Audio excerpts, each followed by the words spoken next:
Hello, everyone. Welcome to Sorghum Seeding Rates, Just the Facts. This is one of many management videos we're going to put together here at S&W to help you with sorghum production.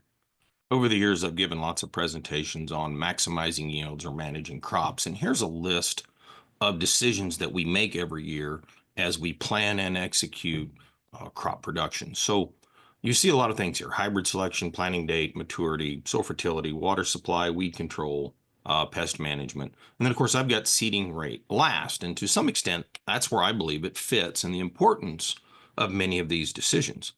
Seeding rates are something that's widely discussed. We talk about this all the time. You get a group of agronomists or growers together, somebody wants to talk about this.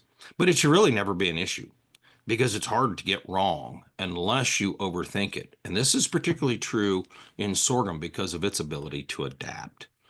If we examine the yield components that are important in grain crops, and this is true for most grain crops, wheat is the one exception where seed weight has a little bit more influence than we see in the other crops. But you can see here, if we calculate seed per acre, that is what drives yield in most grain crops. If you did the same kind of analysis on seed weight, you'd find that the variability in yield is about 10 to 11%. So it's pretty small. Think about maximizing yields. How do we maximize seed number? Well, here we have just your basic yield component breakdown that's oriented more towards sorghum because it has words like head per plant instead of ear per plant or pods per plant. But you can do the same thing with other crops. And so basically break this down into the number of plants per acre, the number of heads per plant, how big are those heads, and what do the seed weigh? And as a minute ago, we said seed weight doesn't matter. So we're not going to think about that too much. But if we think about how we control some of these things, we are really in the mode of plants per acre is the big management decision that we make. And this is where I said we should be able to do this pretty easily. Set what we want for a target, as we'll talk about here in a minute. We should know how to calibrate and drop seed at the seeding rate we need. The biggest variable is obviously emergence percentage, but again, we ought to be able to control that based on the conditions we're planting into. Is it dry? Is it wet? Some of those. So there's our big decision. Heads per plant, that's tillering. We're not going to talk about tillering here. And then, of course, seed per head. If you look at these are some pretty wide ranges. Heads per plant, less than 1 to 3.2 seed per head, from 400 up to 3,300. And this is based on research trials where we go back and calculate these things. And if we do a breakdown of the seed per acre and which of these components drives that, it comes back to seed per head. And so that's one of sorghum's strengths. If you look at that variability in that seed or that head size, this is quite large. Tillering is actually a strength. I know there were people that argue you can find the pro tiller and con tiller group, and we'll actually do one of these on tillering next. Tillering is something you want in sorghum for a variety of reasons. And if you want to bring in the water use argument, we'll address that later in life, but I'm just telling you that trying to reduce tillering to try to control water is not the way to do it. If you want to do that, you have to do something that represents an incomplete canopy at plant, like a skip row or a skip down the row planting, not by altering your population down the row. So what I have here is 23 trials that were conducted to look at sorghum seeding rates and their response. And these come from all over. 21 of these trials are from the US. 17 of these are from Colorado and Kansas. And so I find those two really informative because this is where you get these lower yields down in here in the bottom. But what I've done is I've just plotted these. Now I plotted these and I labeled it plant density. Some research trials are very good at explaining whether they overplanted and hand thin back to these set plant densities, or they had a goal and then reported what they actually had. And so you'll see these numbers might not be exactly on 50 or 60 or something, but nonetheless, I tried to plot these as plant density versus yield. And you can see a lot of variability in here. And depending on your bias, you could probably pick out a trial that says, aha, see, if you overplant, this happens, or if you underplant, this happens. I look at this and I see a mess. What I do see is that as yields go up, the optimum tends to go up as well. Now, I wanted to analyze these data a little deeper. So I'm going to explain what you're going to see on the next slide in this one because I think it's easier to show here. I went into each one of these trials and pick the optimum seeding rate and yield combination. So a good example is this purple line. Lower seeding rate or lower plant density. I've been saying seeding rate and probably should say plant density, but a lower plant density increased the plant density or the seeding rate. They increased yields. Additional increases in seeding rates and plant density didn't change the yield. So we would say that this is the optimum plant density for this trial, and we got this yield right here. So when I go to the next slide, you'll see a bunch of individual dots that represent locations. And so that one I was just showing you, here it is. The plant density was somewhere in the 50,000 range to get a yield of 140 bushel. So I did that with all of these. And if there was one of those where the lowest seeding rate or the lowest plant density was the highest yield, that's the one I used. And so when you do this approach, you end up with a linear equation. And from a management point of view, we love these because now this can easily be converted into management decisions.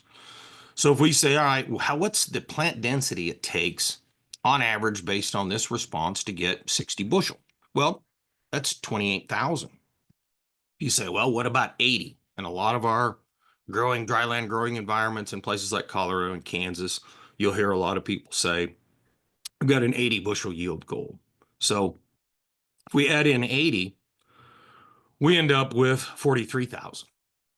Now, again, this is plant density. So if you think about your seeding rate, it needs to be higher than that because we don't drop 43,000 seed and expect to get 43,000 plants. But I wanted to put some numbers around this because a lot of times I find that seeding rates are determined by a very what I would call emotional, non-analytical decisions in that, well, everything burned up last year, so I'm going to lower my seeding rates. Or in a very dry year, the only thing that put a head on was the stuff that was very low. Well, I would encourage you not to manage based on the worst year.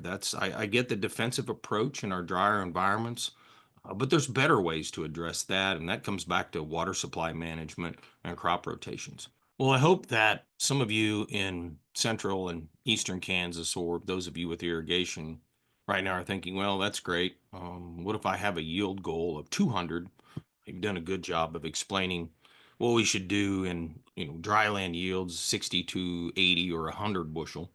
And so we can do that same calculation. Now you look here and with a linear response, you would say, well, that just keeps going up. And that's actually what's represented in this next slide as we basically do the math around this exact thing. So we can simply apply algebra. So you can tell everyone you saw algebra used today.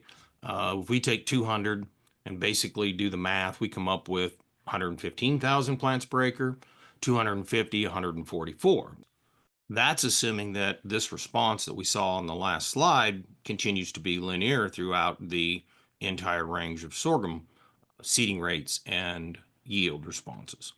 Well, then as we look at these data here, you might ask yourself, is it still a linear response or would we expect to see some sort of plateau? I have to believe looking at, even this response would suggest that there is some sort of plateau. Basically, what you see here is that the optimum yields occurred at the 80,000 plants per acre treatment. Again, I know these were overplanted and hand thinned, so it was 80,000. So, if we look at our own recommendations, this is going to align pretty well with some of the things that we say on the next slide about what your seeding rate should be for high yielding scenarios. Let's talk about seeding rate recommendations. Right now in our seed guide, we have it at anything below 80 bushel, 35,000. That falls kind of in the middle of that range we showed a while ago. High yielding and limited irrigation, 125 or less, kind of between that 80 and 125, whatever that might be, 70,000 seed per acre. And then you see the full irrigation, 90,000. We did this slide before we did the analysis, and I guess it's always nice when kind of how you think through the data you've seen over your career, and you put a recommendation down and it matches up what the data actually says.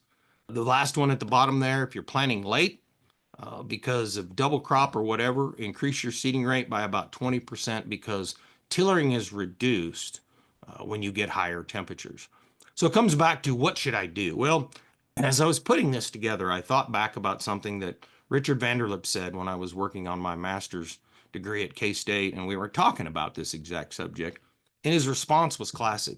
He said, plant enough so you don't have to replant. Remember one of the decisions that was at the top of my list in that second slide? It was planting date. You pay more of a penalty by messing around and having to replant a field because you tried to lower your seeding rates for whatever reason, and then whatever happens and you get a half a stand, and now you're like, wow, that's too thin. I want to replant it. Now you've given up yield because there's a planting date window in our environments here on the high plains where if you delay planting, you do lose yield. I thought this was spot on. Rather than trying to sit around and calculate if you could save some money by planting 5,000 seed less, just go ahead and make sure you get it planted on time and plant enough. And so just to give you an idea of what that emergence rate might be, I went back to some of the Colorado trials because they do a great job of taking stand counts. And so based on their seeding rates, we can calculate some emergence rates. So you can see here, 26 locations, their average was 70%. They had up to 83, they had as low as 37 over the range of what I looked at or data wherever they had it. Depending on your situation and how you're managing your planting equipment and adjusting it on the day of planting, you could see some wide ranges. Now, does that mean we need to panic if we get a thin stand? Probably not. As I'll tell you here in a minute, it's probably not as big a deal as you think. Make sure you get enough so that you get a stand you're happy with. Let's wrap this up. As I said, to me, seeding rate should never be an issue. You should pick a number based on either the guidelines we gave in the previous slide, or if you want to get into the math on the other relationship shown in this presentation, I would encourage you to do that. We got seeding charts. You know how to set your planters. Make sure you know what you're dropping. Make sure you understand how to set your planter. That's probably as important as sitting around thinking about trying to save 5,000 seed per acre for whatever reason you might be doing it. Make sure your planter is well maintained and you know how to run it. That's going to be probably as important as the seeding rates you pick. Seeding rates are going to vary based on yield goal. We've already showed that a couple of times. I don't think that's a big surprise to anyone because talked about the delayed planting already. We're going to do one of these on tillering sometime in the near future because some new work has come out on that. And I think you'll find tiller development in sorghum to be a little more fascinating than just, I don't know, they just show up. So we'll address that. And I'm going to leave you with one last thought I always tell people. I've been doing this for about 30 years, and I have never seen a field of sorghum that was too thin that I would recommend replanting. I got one that was close, and it ended up making 100 bushel. Do things up front and focus on other things in your sorghum management plan that probably matter more than your seeding rates.